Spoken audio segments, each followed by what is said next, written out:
Hi everybody! In this tutorial we are going to learn to align stairs correctly inside the building walls using 3 practical examples.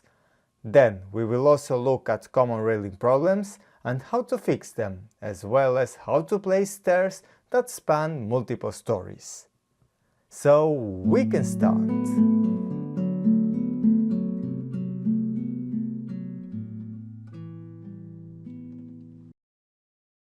I click on the button.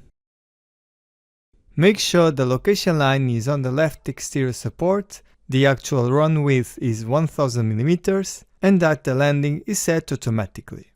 This time I will make the stair outside so I can move it to its right place after finishing it. I start here, move vertically up, and I can use Shift to avoid the stair bending to the sides. And then, when I have 3 rises remaining, I click with the left button. Then let's move to the right to start a second rise, and when I see the distance from top of the run to where my pointer is, I'm going to type a value. And let's say I want to start the next run at 1200 mm. Then I move to the right, and as you can see, I can create 3 rises more. Yes, 3 rises, because the landing also counts as a rise. Click on the tick to confirm the stair, and on the next step I need to move the stair to the interior of the house. Go to the Modify tab, click on the command move, which is this one, then select the stairs, make sure everything is highlighted, press enter and click here for the start point. Then I want to move the stair to exactly this corner.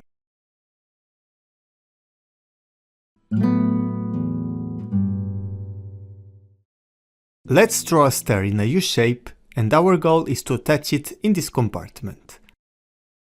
I need 16 risers to reach the next floor, so I draw the first 8.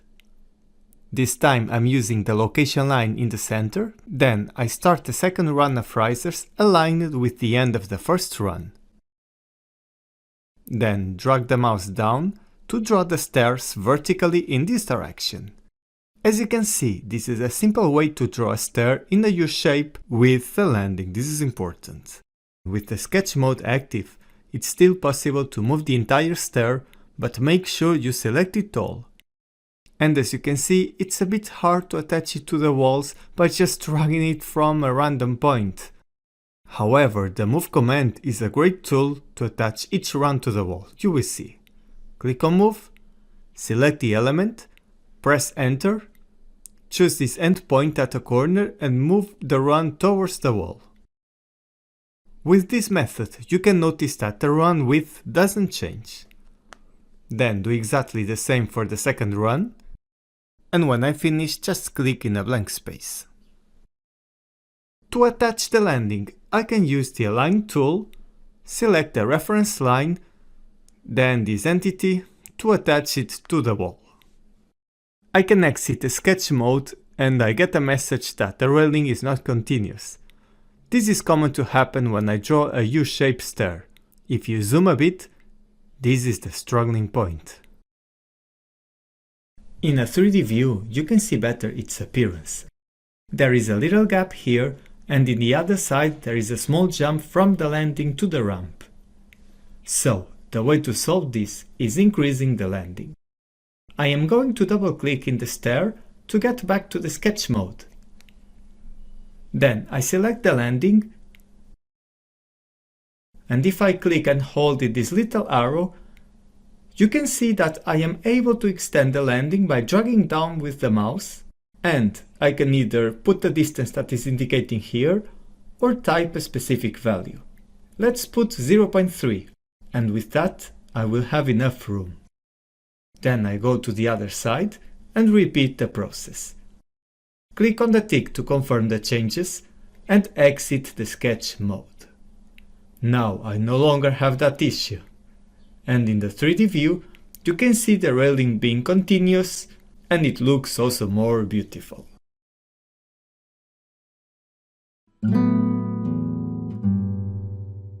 Here we will start drawing the staircase aligned at this right side. Let's choose the location line at the left side, considering the exterior support. Click in this intersection for the start point and draw half of the stairs in this side. Then, follow the extension track line to place the second run and connect them with the floor above.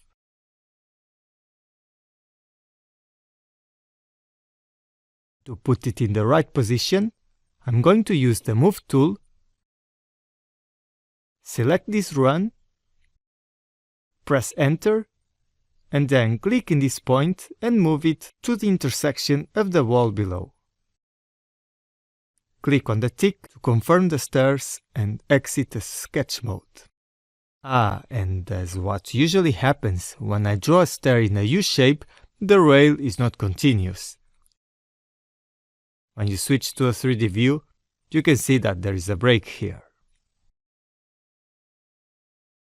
This time I'm going to solve this by just moving the position of the railing, so double click on it to edit it in the sketch mode, and move the section that's on the landing a bit to the right.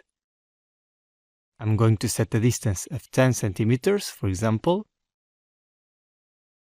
Let's save this, and as you can see, the warning is no longer appearing, and the gap is now replaced with a flat section of railing.